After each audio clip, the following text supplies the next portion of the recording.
Saudara, saya memberi judul hari ini aib menjadi anugerah.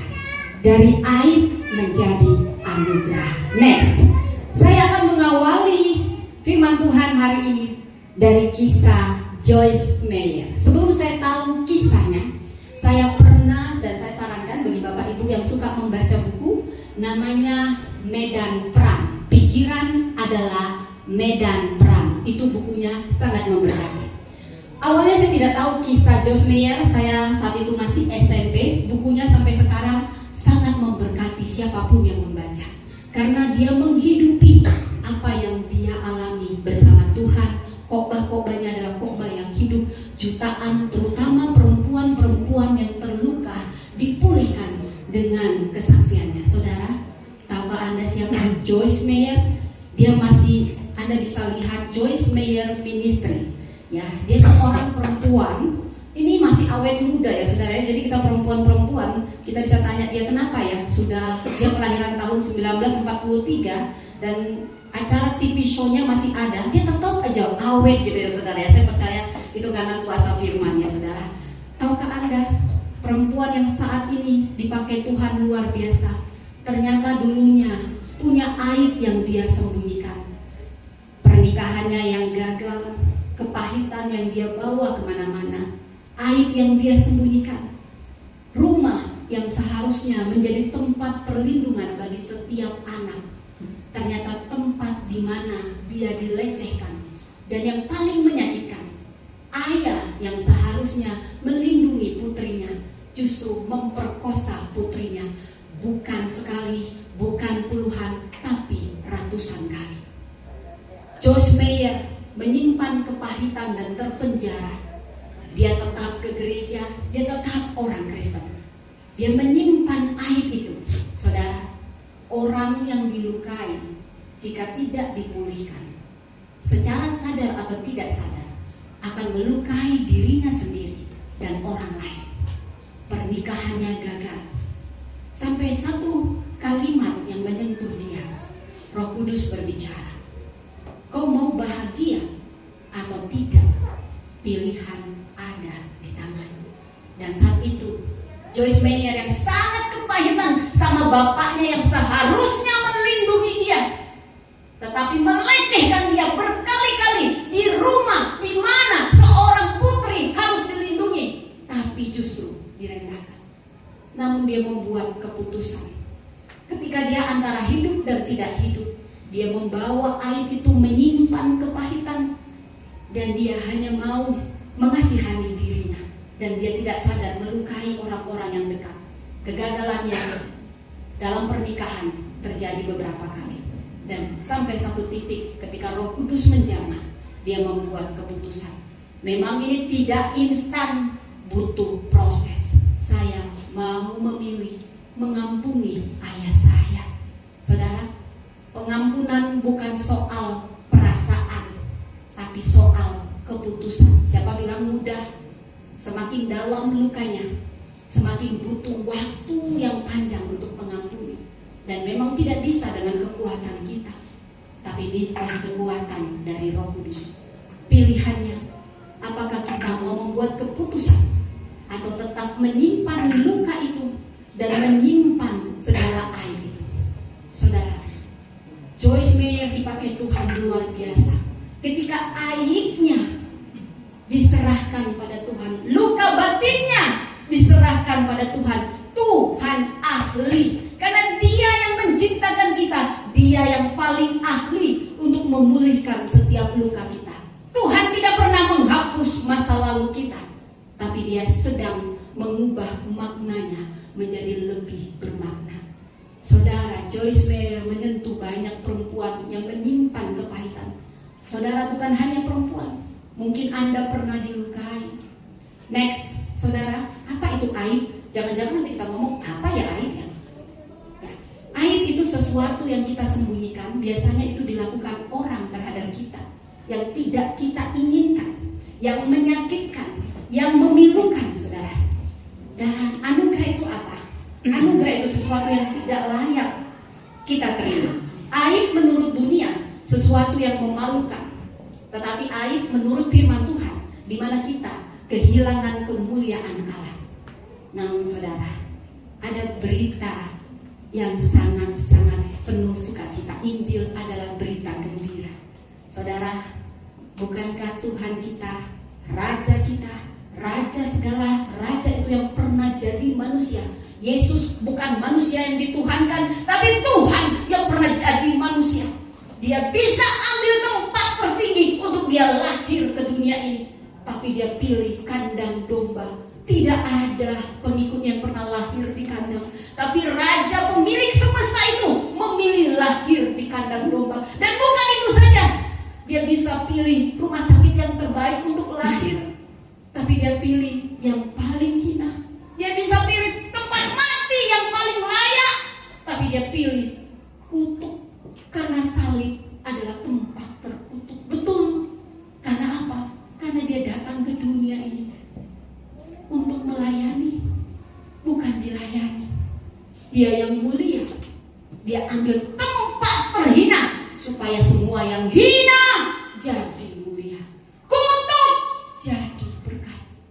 Saudara, inilah kisah Natal. Aib menjadi anugerah. Next, saudara, tahukah Anda ketika saya membaca Alkitab, kita semua paling ngantuk itu baca mana? Bilangan, ulangan, termasuk membaca silsilah. Tapi saya mau katakan, satu titik pun di Alkitab itu punya makna. Satu kata pun di Alkitab itu punya makna. Bila kita membaca kitab Matius, boleh dibaca nanti di rumah. Matius 1 ayat 1 sampai 12. Itu bicara tentang silsilah Yesus. Kita mungkin berpikir mulai dari Abraham sampai kepada Kristus lahir. Ini kayak ada yang salah nama. Siapa di sini kalau Nias patriarkal ya? Nias patriarkal, Batak patriarkal. Tahu patriarkal di mana budaya itu lebih kepada pria yang membawa marga. Benar ya? Nias juga begitu. Hampir seluruh dunia memang begitu lazimnya, kecuali yang saya tahu Padang. Tahukah saudara? Orang Batak itu mirip banget sama orang Yahudi. Sampai ada seorang peneliti, orang bule bilang, orang Batak itu termasuk suku Yahudi yang hilang katanya. Karena semuanya hampir mirip, termasuk budaya patriarkalnya. Mereka sangat mengagungkan, ya mungkin sukunya juga begitu, bahwa prialah, ya, dan hampir semua suku. Tapi saya sedang bicara budaya, bukan bicara tentang kebenaran. Alkitab membicarakan secara judul tentang budaya, tapi di Alkitab juga tercatat dengan jelas tentang kebenaran. Silsilah Yesus dimulai dari sesuatu yang janggal. Bahkan dari silsilahnya sudah ada transformasi. Apa itu transformasi? Perubahan lebih baik. Yesus mau katakan, aku mentransformasi segala sesuatu. Bukan seperti dunia melihat, tetapi bagaimana surga melihat. Anda akan tercengang. Ada 5 nama wanita. Inilah yang akan menggambarkan bagi kita bahwa masa lalu kita tidak boleh menentukan masa depan kita. Masa lalu kita bukan akhir kisah kita. Next, saudara, apakah si Matius ini ngantuk-ngantuk? Dia akan tahu dalam silsilah, dalam tarombo tidak boleh ada nama wanita. Kalaupun harus ada, itu harus wanita bangsawan, wanita yang paling berpengaruh. Tapi Matius 1 ayat 3 dan selanjutnya akan membuktikan ada 5 wanita signifikan yang bahkan dunia tidak pernah berpikir kenapa wanita ini dipilih. Saudara, yang pertama, Matius 1 ayat 3, Yehuda memperanakkan Peres dan Zerah dari Tamar. Siapa Tamar? Mungkin saya sudah pernah bawa kisahnya. Tamar, mungkin Anda kenal Tamara Blesensky, yang mungkin katanya agak mirip sama saya, saudara ya. Ini sudah ngantuk ya, saudara, jangan marah, saudara, saya tahu. Siapa juga Tamara Blesensky? Nah, kalau yang tahu berarti dia seumuran sama saya. Kalau nggak tahu ya berarti ya gen-gen yang sekarang lah ya, yang lagi booming. Nah, saudara, itu hanya Tamar bukan siapa-siapa. Lalu kita lihat, nanti saya jelasin. Ayat 5, mari sama-sama saudara saya undang kerendahan hatinya supaya Anda jelas membacanya. Kalau misalnya, mungkin Matius 1 ayat 5 dulu. Oh ya, ayat 3 dan 5, sama-sama ya Bapak Ibu, kita hargai firman Tuhan. 1, 2, dari Matius 1 ayat 3, lalu ayat 5 ya. 1, 2, 3, ya. Yehuda memperanakkan Peres dan Zerah dari Tamar. Peres memperanakkan Hezron dan Hezron memperanakkan Ram. Ayat 5. Salmon memperanakkan Boas dari Rahab. Boas memperanakkan Obed dari Rut, dan Obed memperanakkan Isai. Next. Lalu ayat 6 sama-sama. Isai memperanakkan Raja Daud. Daud memperanakkan Salomo dari istri Uria. Dan ayat 16. Yakub memperanakkan Yusuf suami Maria yang melahirkan Yesus yang disebut Kristus. Ada berapa nama perempuan di situ? Ada berapa? 5. Wow, Matius kok ngantuk-ngantuk. Ingat, ada aturan Matius. Dalam Yahudi yang patriarkal tidak boleh nama perempuan disebut. Apakah Matius ngantuk? No. Roh Kudus menuntutnya. Sebutkan Tamar. Oh Roh Kudus, kenapa bukan? Kalaupun harus nama perempuan, kenapa bukan Hawa? Hawa adalah wanita pertama yang Allah ciptakan. Sebutkan Rahab. Yang kedua, next. Kenapa bukan nama Sarah? Sarah lebih pantas karena dia ibu segala bangsa. Dan yang menyusul mungkin lebih pantas, yaitu Ribka, Lea, dan Rahel. Dialah ibu suku-suku Israel. Kenapa Tamar? Siapakah Tamar? Kita selidiki Tamar, saudara. Bukan Tamara Brzezinski, bukan Tamar Silitonga, bukan. Ini Tamar, menantu Yehuda yang merancang strategi untuk hamil dengan tidur bersama mertuanya Yehuda. Wow, Yesus lahir dari nenek moyang incest. Wow, ini aib. Jangan sebutkan di silsilah. Itulah kata dunia. Sembunyikan, sembunyikan. Bukankah kita, terutama kami orang Batak, kalau anaknya agak on, kalau anaknya mohon maaf berkebutuhan khusus, kadang kita mengabaikan mereka. Kadang kita sembunyikan, jangan-jangan. Bukankah di media sosial kita tunjukkan yang manis-manis? Jangan lagi kita berantem suami istri. Jangan lagi kita, ya pasti semua orang begitu lumrahnya, wajar. Namanya manusia. Tapi kenapa Alkitab ini? Apakah si Matius ngantuk-ngantuk? No. Tuhan sedang membuka suatu rahasia. Saya dari silsilah saja mau mentransformasi mulai dari silsilah. Nama perempuan ini bukan kebetulan, tapi saya mau menyatakan bahwa saya mengasihi setiap orang. Saudara, Tamar ini kalau dari segi hukum bisa gagal ya ini. Bisa dia masuk penjara kalau sekarang. Apalagi dia bukan siapa-siapa. Dia dituduh karena kematian kedua suaminya. Janda sial.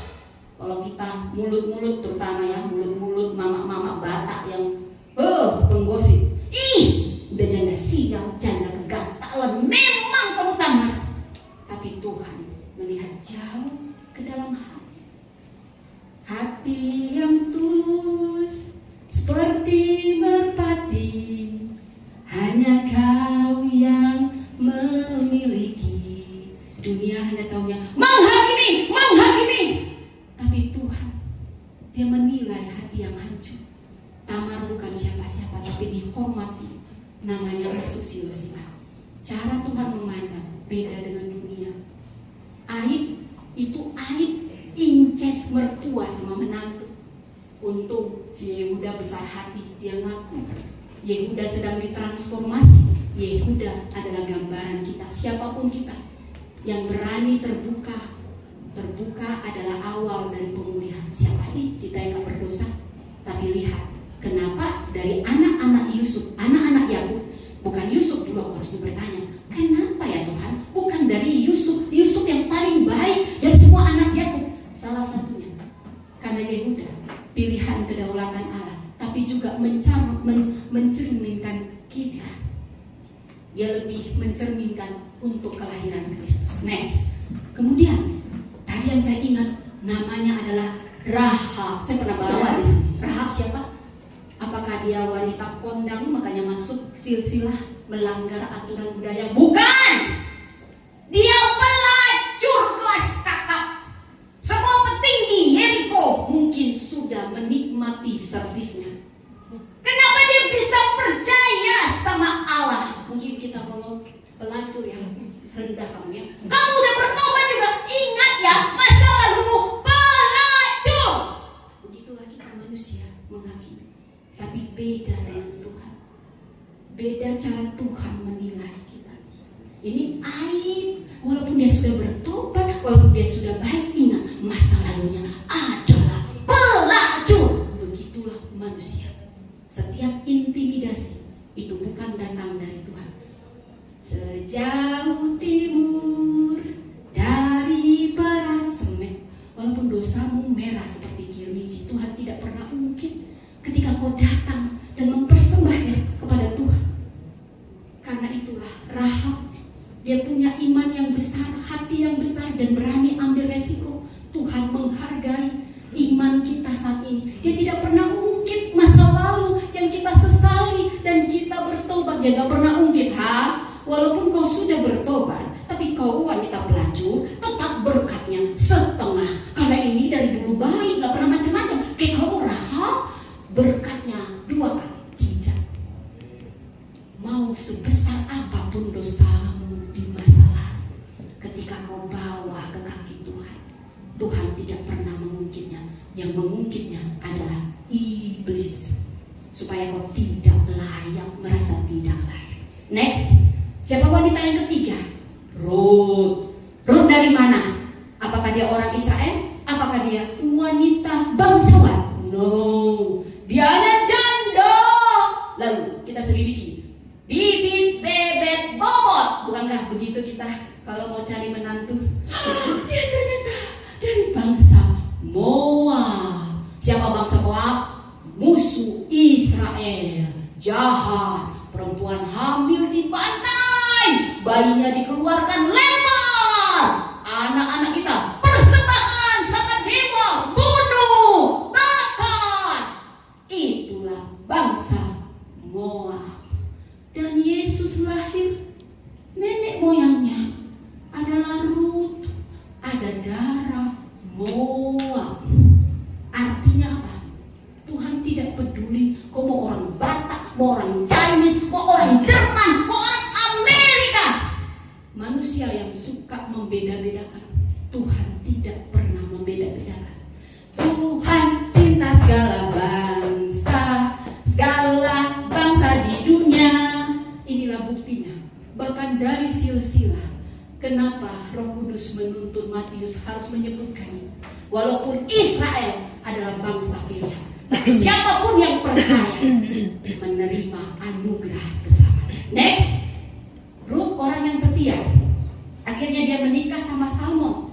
Dia janda yang setia. Saudara, banyak orang baik, tapi belum tentu setia. Tapi saya mau pastikan, orang setia pasti baik. Saya ulang, orang baik belum tentu setia. Tapi orang setia pasti baik. Paham ya saudara ya? Paham ya? Jadi setia itu yang membuktikan. Saudara, saya berdoa dan saya percaya di sini semua orang-orang yang setia. Setia ikut Tuhan walau banyak tantangan. Setia apapun yang terjadi. Itulah level kedewasaan rohani. Kalau orangnya masih kanak-kanak, dimarahin sedikit sama Pak Gia, kamu lagi ke gereja di situ, banyak gereja. Nah begitu. Tapi kalau orang setia, walaupun dia dimarahin, dia tetap datang setia.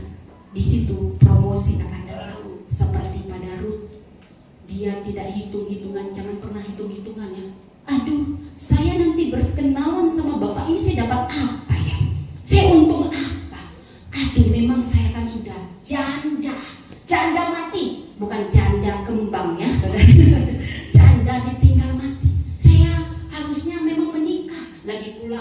bangsa Israel.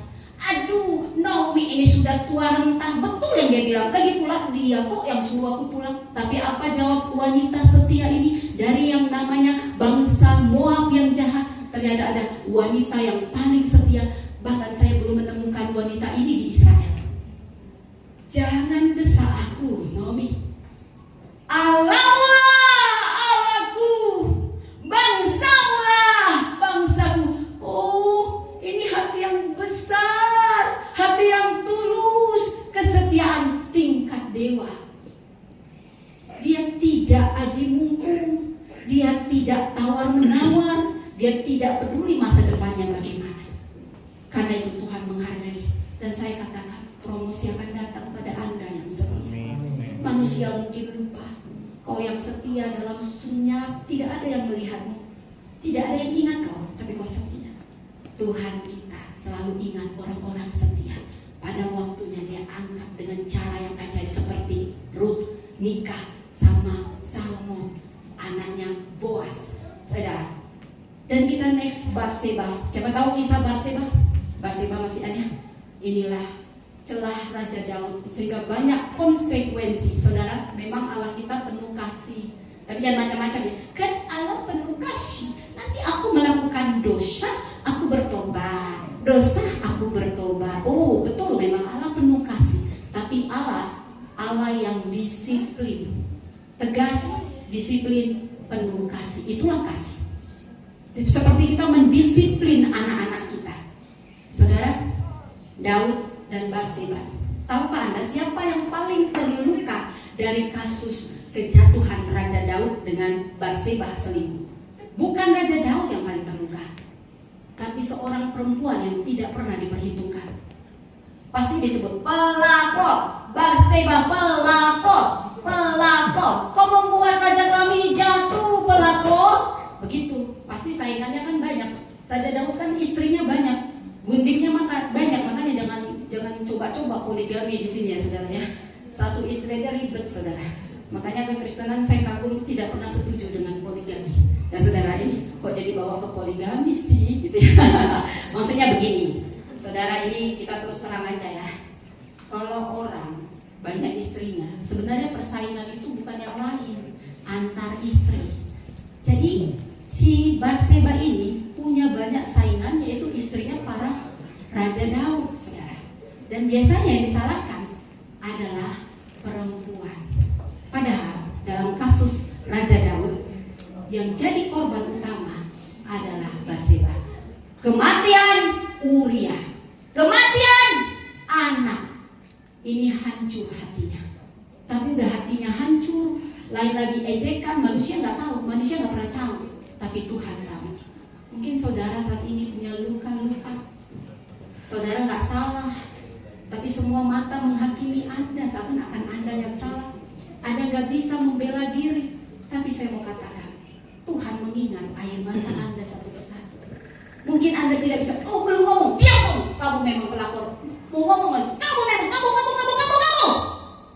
Tahunya begitu. Karena kita bukan siapa-siapa. Tapi saya mau bilang, bawa itu pada Tuhan. Tuhan ahlinya mengubah air jadi anugerah. Next, dari semua perempuan, hanya Maria sebenarnya wanita baik-baik, keturunan imam. Tapi kenapa dia disebut aib juga? Karena kita melihatnya dari kacamata dunia. Dia belum menikah sama Yusuf, dia hamil dulu. Dulu hukumnya yang hamil duluan rajam, bakar, sah. Tuhan, aku ini keturunan imam, kok suruh aku hamil lagi? Apa kata dunia? Kata malaikat Gabriel, kasih karunia Allah atasmu Maria. Untung si Maria ini bukan saya. Kalau saya pula mungkin saya jawabin, gimana sih Tuhan? Katanya kita harus ikuti hukum Taurat begini-begini. Banyak kali cincongnya pasti kalau saya, saudara. Tapi dari Bunda Maria, Bunda Allah, kita belajar tentang ketaatan, iman yang besar, hati yang besar, dan siap bayar harga. Wanita ini, wanita baik-baik, tapi harus terkesan menjadi wanita nakal yang harus hamil sebelum menikah karena mengandung dari Roh Kudus. Tahukah Anda, padahal dia sudah mengandung dengan penuh banyak resiko. Tapi dia juga harus naik unta ke Mesir.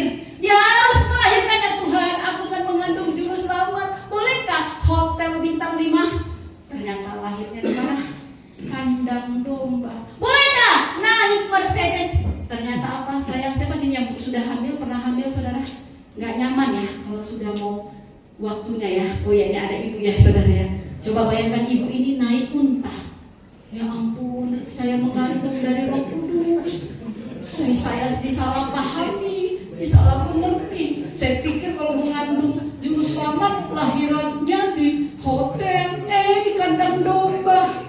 Ini butuh hati yang besar, iman yang besar, dan Tuhan menghargai apapun pengorbanan Anda. Mungkin bukan seperti Maria, Anda berkorban untuk pelayanan, untuk gereja. Orang gak lihat, tapi Tuhan melihat. Saudara, next, saya mau katakan, kalau menurut dunia, bukankah semua tadi aib? Aib? Bukankah benar? Yang tadi semua wanita-wanita itu wanita penuh aib kan? Kita kan cepat kan menghakimi orang kan? Belum kita tahu detail-detailnya. Iya, memang pelakor itu. Iya, memang itu pelacur itu. Begitu kan kalau mata dunia. Tapi Tuhan sedang mengubah kita. Saudara, mungkin Anda pernah difitnah, pernah disia-siakan, pernah diremehkan, pernah hanya sekedar dimanfaatkan. Saudara, mungkin juga Anda yang salah. Karena kesalahan Anda terluka. Tapi saya tidak peduli apa penyebab. Namun ada janji Tuhan ketika kau terluka, ketika hatimu retak.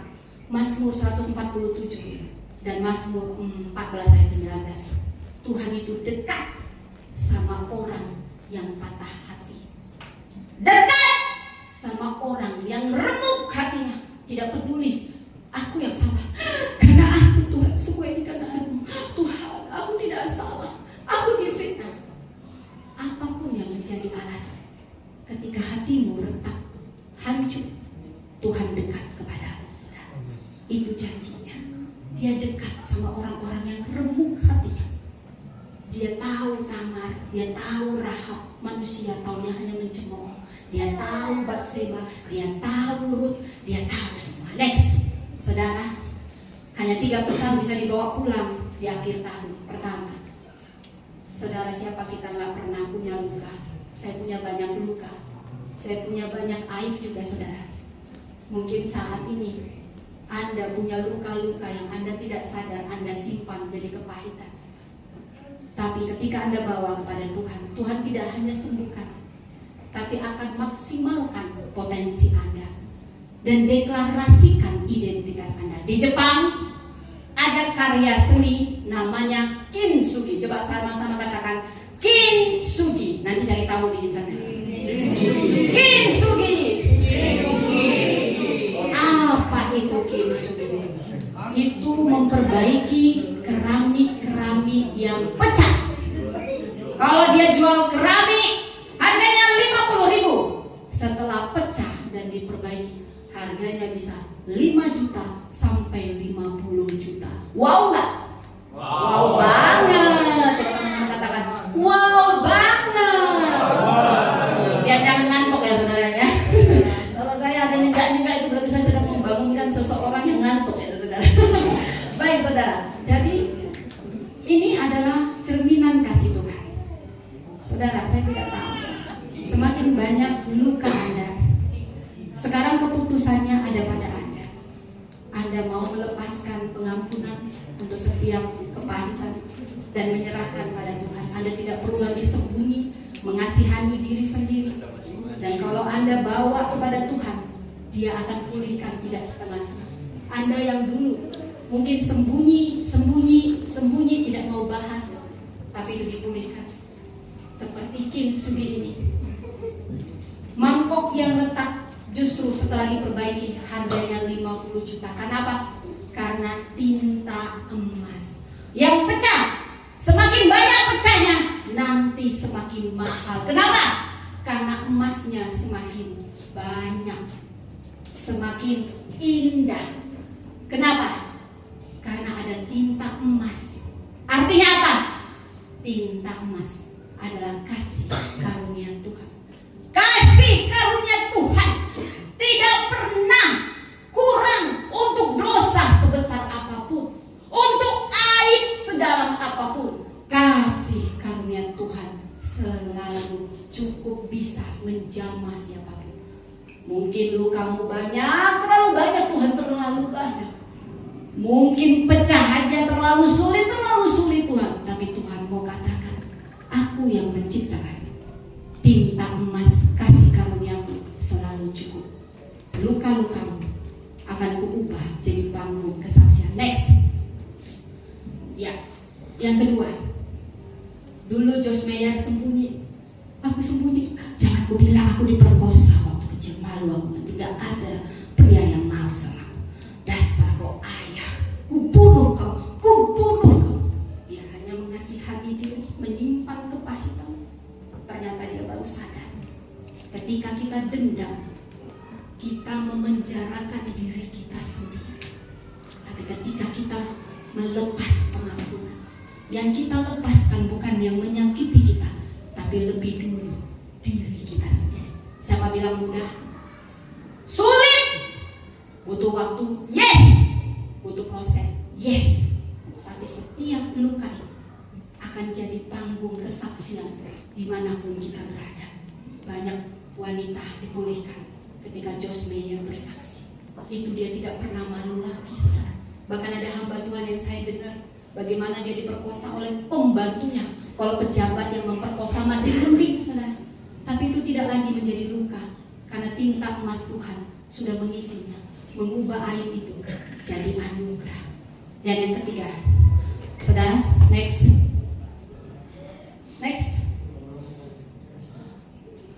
Ya, perempuan tadi adalah perempuan yang punya masa lalu yang retak. Sama seperti mangkok yang retak, kintsugi Tuhan mengubahnya menjadi berharga dan mahal. Itu juga yang akan Tuhan lakukan kepada kita pribadi, lepas pribadi. Next. Dan yang ketiga, saudara, kalau kamu sudah pernah disentuh anugerah Tuhan, jangan simpan untuk dirimu. Biar itu kau salurkan jadi saluran berkat. Orang yang terluka setelah disembuhkan harus menjadi alat untuk menyembuhkan. Amin. Amin. Amin. Amin. Baik. Jadi kita simpulkan next, saudara.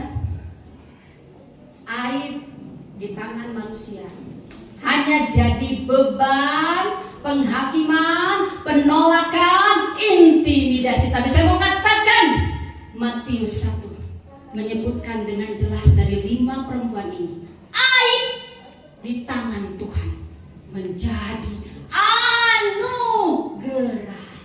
Siapa yang percaya apapun masa lalu Tuhan akan ubahkan menjadi anugerah? Siapa yang percaya? Kasih tepuk tangan bagi Raja. Dia hadir di sini.